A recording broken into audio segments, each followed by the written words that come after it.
kenapa semakin banyak orang yang sulit hamil? Iya. Saya pikir ya, mungkin gaya hidup sih. Kalau laki-laki tadi kan saya bilang kualitas sperma ya. Kalau kualitas sperma ini yang pertama sekali ya, kalau yang sering saya sarankan kepada pasien itu yang pertama nih, bergadang. Jadi benar tuh yang kata Bang Roma itu. Aduh, bergadang jangan bergadang ya, itu serius itu. Karena memang sebagus-bagusnya kualitas sperma orang tuh ya, coba suruh aja dia 5 hari, 7 hari, 8 hari suruh bergadang gitu kan. Cek kualitas sperma, jeblok pasti jelek. Ngantuk spermanya. Iya pasti jelek, kualitasnya jelek gitu. Bisa, itu yang pertama. Jadi gaya hidup. Nah sekarang kan orang kerja itu kan ada lembur, overtime, segala macam, stres. Nah yang kedua itu stres.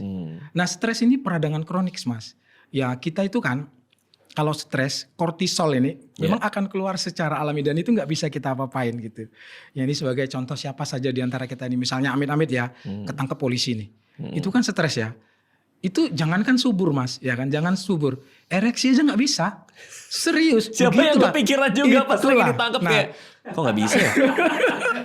Nah itu makanya kadang-kadang kan banyak orang kan dia sibuk dengan vitamin, sibuk dengan fisik, sibuk dengan apa gitu yang bisa dibetuli, tapi di dalam aja dia belum selesai, masih berkelahi, masih stres gitu. Padahal itu salah satu faktor yang penting, itu nomor 2. Dan yang ketiga nih yang sering saya sampaikan, rokok itu secara penting, bukan kata saya ya, jadi saya jangan diserang nih ya kepada orang-orang yang mungkin belum bisa menghentikan merokok. Emang suka diserang sama? Ya pasti, kan kadang-kadang kan ada orang yang mungkin denial. Mungkin ya sebenarnya mereka juga paham sih, tahu kan tentang bahaya rokok itu, tapi ya belum mampu untuk berhenti gitu. Ya makanya saya pun gak mau menghakimi. Tapi yang ingin saya katakan, kebiasaan merokok itu cepat atau lambat ya, itu pasti akan mempengaruhi kualitas sperma. Itu pasti. Pada sebagian orang ada yang cepat dia berpengaruh. Itu kenapa kadang-kadang orang merokok masih punya anak gitu kan. Tapi kalau setelah beberapa tahun itu pasti akan terpengaruh. Itu memang tergantung genetik.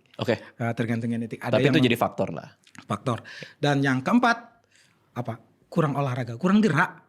Gitu. Jadi itu mungkin salah satu faktor. Nah uniknya tentang olahraga ini Mas, kalau kita kurang vitamin D, kurang asam folat, itu ada suplemen penggantinya. Kurang kalsium, ada suplemen penggantinya. Tapi kalau kurang gerak itu nggak bisa memang. Itu memang harus dilakukan. Jadi itu pentingnya olahraga ini. Dan baru yang kelima, apa yang bisa menyebabkan orang-orang itu semakin sulit untuk punya keturunan, itu tadi pola makan.